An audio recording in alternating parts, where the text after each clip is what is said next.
जहां अंतरिक्ष तो बहुत नीचे ही रह जाता है। अरे दुनिया के देशों ने पदार्थ खोजे होंगे, मेरा भारत परमात्मा को खोजा करता है। ध्यान रखना, मेरे देश में भगवान खोजे जाते हैं। हमारे यहां वैज्ञानिक नहीं, हमारे यहां महापुरुषों का जन्म हुआ करता है। ध्यान रखना, हमारे यहां तीर्थंकर अवतार पुरुषों का जन्म हुआ करता है। भारत तो भारत है मेरे भाई। मैं आपसे निवेदन कर रहा हूं, रूस ने क्या किया? मंगल पहुंच गया, अमेरिका चांद पे पहुंच गया। ये वो देश है जो मंगल में जीवन ढूंढ रहे हैं। मेरा भारत देश है जो जीवन में मंगल ढूंढ रहा है। ध्यान रखना है, मंगल में जीवन मत ढूंढो, जीवन में मंगल की तलाश करिए। हमने सारे जगत को मंगलता प्रदान की है। मान्यवर, मैंने पूरे देशों को पढ़ा, उनकी हिस्ट्री भी पढ़ी, उसके बारे में जानकारी ली, लेकिन मैंने पूरी दुनिया में, मैं इतना ज्ञानी तो नहीं हूं कि मैंने पूरी दुनिया देखी हो। आप लोग घूमते रहते हैं, विदेशों में जाते रहते हैं, मैं नहीं जा पाता हूं, जाना भी नहीं चाहता हूं, जाऊंगा भी नहीं।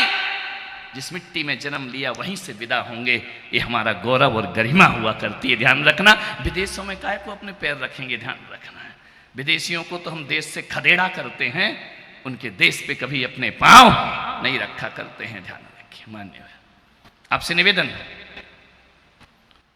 पूरे दुनिया के इतिहास को पढ़ लेना, एक ऐसा बेटा खोज के लाना पूरे विश्व में। वो बेटा केवल मेरे हिंदुस्तान के पास है। एक बेटा ऐसा खोज के लाओ, अमेरिका, जापान, चीन, कहीं भी जाओ। पाकिस्तान का तो नाम ही लेना पाप है। क्या मतलब? बोलना ही बेकार है, प्रायश्चित करना पड़ेगा। मान्यवर, एक बेटा ऐसा ढूंढ के लाओ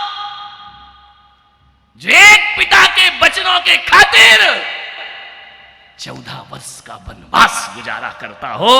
ऐसा बेटा दुनिया के किसी कोने में प्राप्त नहीं हुआ करता है। एक पिता ने वचन दे दिए सौतेली मां को, तो पिता के वचन को निभाने के लिए 14 वर्ष जो वनवास में घूमे, ऐसा बेटा दुनिया के किसी की भी देश के इतिहास के पास नहीं होगा। ऐसा बेटा है कि अंधे माँ बाप को यदि तीर्थ यात्रा की भावना जगे तो मेरे देश का बेटा कामड़ पर बिठाकर श्रवण कुमार पूरे हिंदुस्तान की यात्रा करा दिया करता है। ऐसा बेटा किस देश के पास होगा? मैं आपसे पूछ रहा हूं, किसी देश के पास ऐसे बेटे नहीं मिलेंगे। मेरे भाई, आपसे निवेदन है, मेरे देश के पास जो है, यदि एक भाई वनवास में रहता है तो दूसरा भाई अयोध्या में भी वनवासी बनकर जीवन गुजारता है, और 14 साल तक सिंहासन खाली का खाली। पर ये इतिहास, ये अमर इतिहास किसके पास है? दुनिया के किसी देश के पास है कि पन्ना धाए यदि स्वाभिमान पर जागती है, अपने बेटे को बलिदान करके राणा के बेटे को बचा लिया करती है। ध्यान रखिए, कफन उड़ा देती है अपने बेटों को। महाराजा उदय सिंह को उठाकर ले आती है। आज वो नहीं लाती ना, तो ना उदयपुर होता, ना पुलक सागर होते, ना यहां जश्न आजादी मन रहा होता। पन्ना धाय जीवन दिया करती है अपने स्वामी के बच्चे को। ध्यान रखना, अपने बच्चे को कुर्बान कर दिया करती है।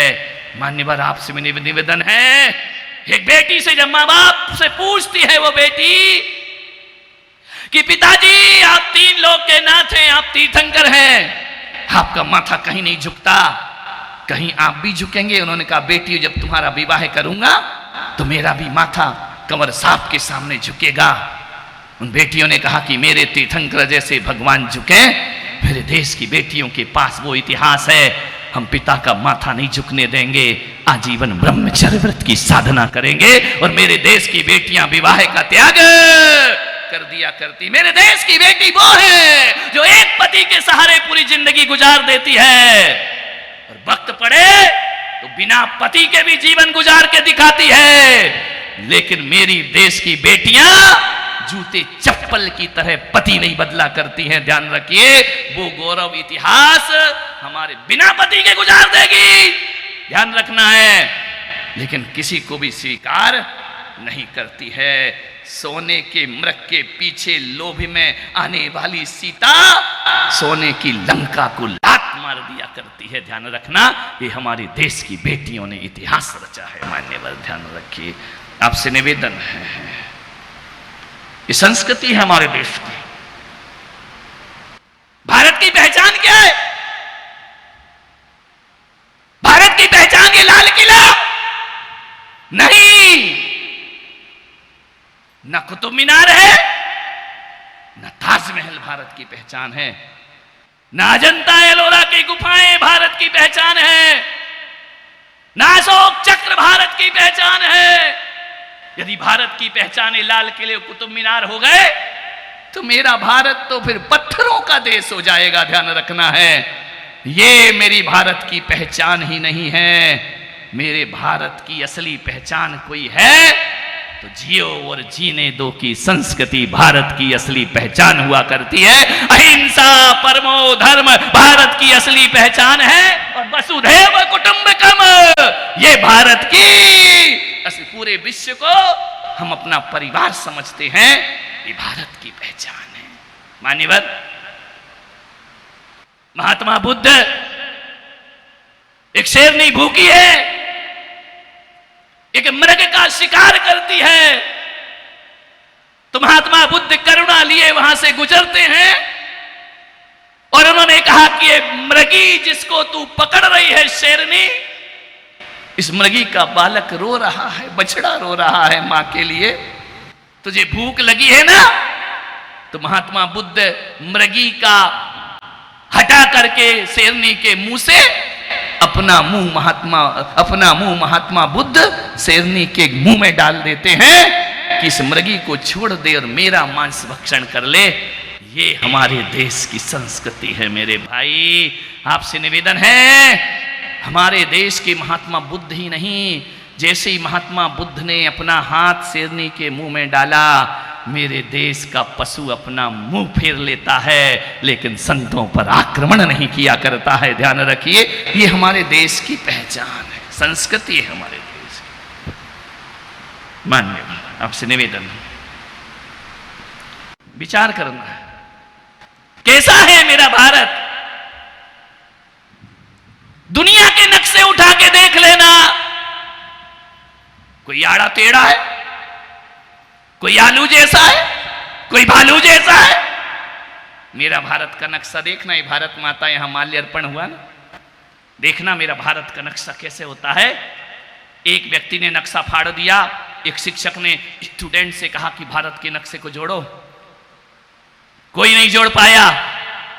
एक बच्चा आया, बोले मैं जोड़ सकता हूं। उसने पेपर उठाए और पेन से निशान बनाया और उसने भारत का नक्शा 1 मिनट में जोड़ दिया। बोले कैसे जोड़ा? बोले मैंने मनुष्य की आकृति बना दी जो हाथ फैला के खड़ी है, और आदमी को आदमी से जोड़ते गया, भारत जुड़ते गया, भारत का नक्शा बनते गया, भारत का नक्शा तैयार हो गया। आदमी को आदमी से जोड़ो तो वो भारत बन जाया करता है। मेरे निवेदन, एक जीता जागता ऐसा नक्शा, तुम वर्ल्ड का नक्शा देख लेना उठा के, भारत जैसा सुंदर नक्शा दुनिया में कहीं भी नहीं मिल सकता है। भारत को यदि देखना है, वो एक कोई जमीन का टुकड़ा नहीं, मेरा भारत एक जीता जागता महापुरुष है। यदि उत्तर में देखो तो उन्नत मस्तक के रूप में हिमालय खड़ा हुआ है। ध्यान रखिए, हिमालय मस्तक है इस देश का, गौरी शंकर उसकी जटाएं हुआ करती हैं। मान्यवर, पंजाब और बंगाल 2 मजबूत कंधे हैं इस देश के। विंध्याचल इसकी कमर है तो नर्मदा इसकी करधनी हुआ करती है। ध्यान रखिए, पूर्व पश्चिम घाट इसकी मजबूत जंघाएं हैं, कन्याकुमारी इसके चरण हैं, तो हिंद महासागर इसके चरण पखारा करता है। ध्यान रखिए, वो हमारा हिंदुस्तान है। सूर्य चांद जिसकी आरती उतारते हैं वो हमारा हिंदुस्तान। सबसे पहले सूरज अपनी रोशनी किसको देता है? पश्चिम को नहीं देता है। किसको देता है? अपने भारत को देता है। ध्यान रखना, हम भारत के लोग, पूरब के लोग हैं। हम सूरज उगाना जानते हैं, वो पश्चिम के हैं, वो सूरज डुबाना जानते हैं। ध्यान रखिए, हम सूरज उगाने वाली संस्कृति हमारी है।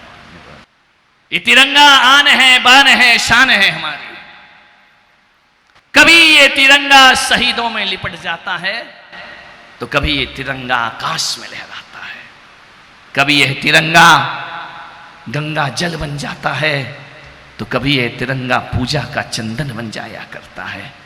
अरे इस तिरंगे को कौन झुकाएगा? ये तिरंगा वो तिरंगा है कि जब भारत में सबसे पहले सूरज आता है ना तो कौन सा कलर भेजता है? भगवा कलर। वो तिरंगे का सबसे ऊपर का कलर भगवा। अरे जिस तिरंगे को कुदरत फहराती हो उस तिरंगे को कौन झुका सकता है इस धरती पर? ध्यान रखिए, कुदरत। एक आदमी ने कहा कि महाराज ये भगवा रंग हिंदुओं का है। मैंने कहा अच्छी बात है। उन्होंने कहा सफेद रंग ईसाइयों का है। मैंने कहा और अच्छी बात है। बोले हरा रंग मुसलमानों का है। मैंने कहा और अच्छी बात है।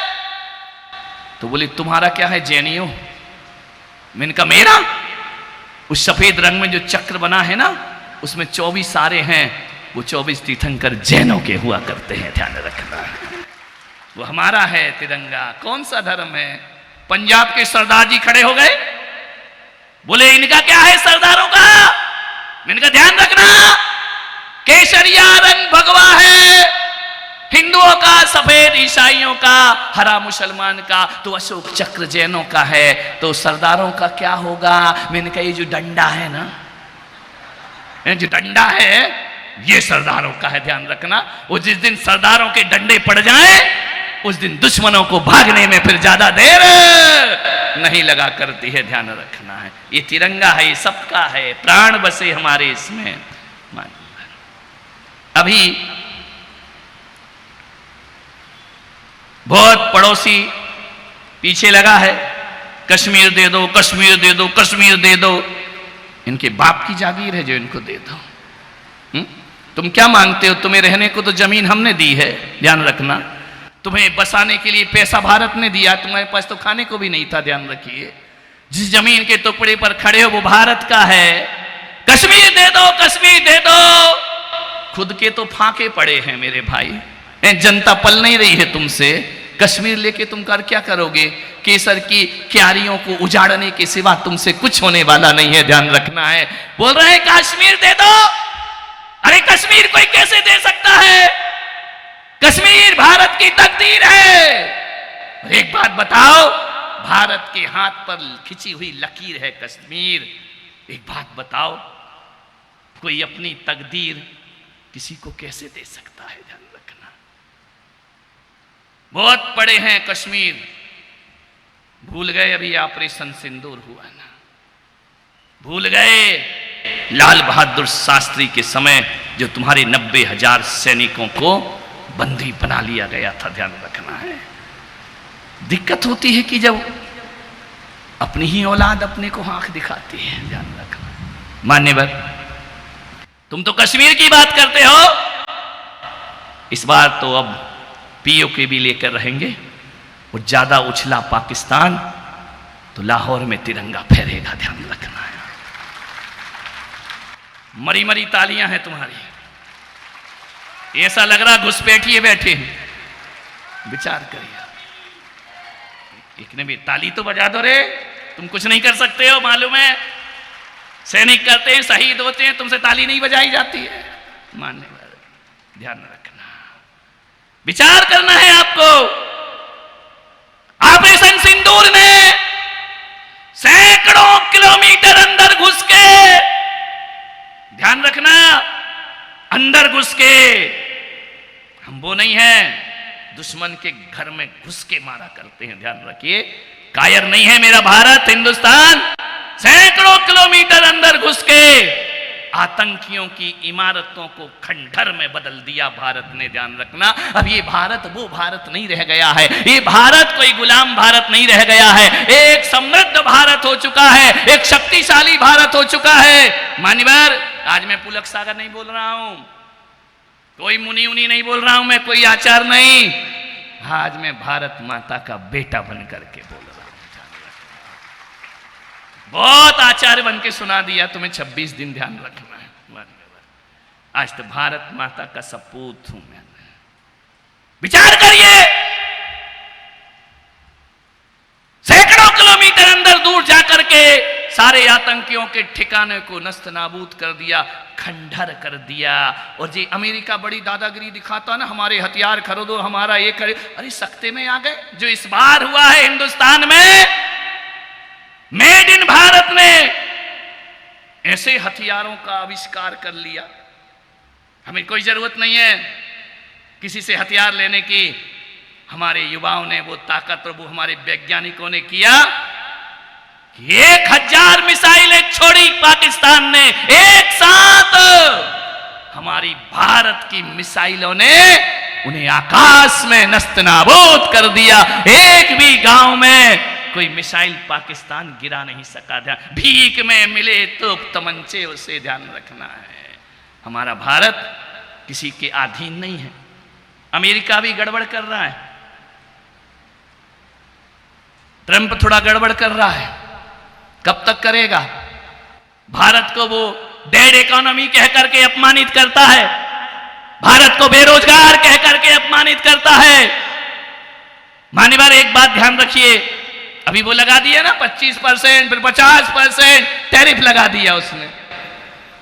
अब भारत वो नहीं है जो चंद रुपयों के लिए गुलाम बन करके जिए। मेरे भाई, 21वीं सदी का भारत है ये। भारत वो भारत है। एक अभी मोदी जी ने बहुत अच्छा काम किया, कुछ विशेषज्ञों ने सलाह भी उनको दी। उन्होंने जितनी भी जेनरिक दवाइयां हैं 60 भारत से जाती हैं अमेरिका में, उसमें 50% कटौती कर दी। ध्यान रखना है, और 50% कटौती करते ही अमेरिका में ध्यान रखना मेडिकल दवाइयों की इमरजेंसी जैसी हालत बन गई। अमेरिका के लोग सड़कों पर उतरने लगे और अपने ही राष्ट्रपति का विरोध करने को तैयार हो गए। उन्होंने कहा कि भारत से रिश्ते खराब मत करो, कूटनीति चल रही है, भारत पर आर्थिक दबाव बनाया जाएगा। भारत अब झुकने वाला भारत नहीं है। मेरे भाई, आपसे मैं निवेदन करना चाहता हूं, 60% दवाएं भारत से जाती हैं अमेरिका में। कोरोना में आपने देख लिया, सारे देश परेशान हो गए। एक भारत था जो वैक्सीन बना करके पूरी दुनिया में दवाइयां भेजते रहा। मेरे भाई, इस त्रासदी से भारत ने बचाया है, ध्यान रखना है। ऐसी मार दी है 56 इंच के सीने ने, लड़खड़ा रहे हैं ट्रंप, ध्यान रखना मान्यवर।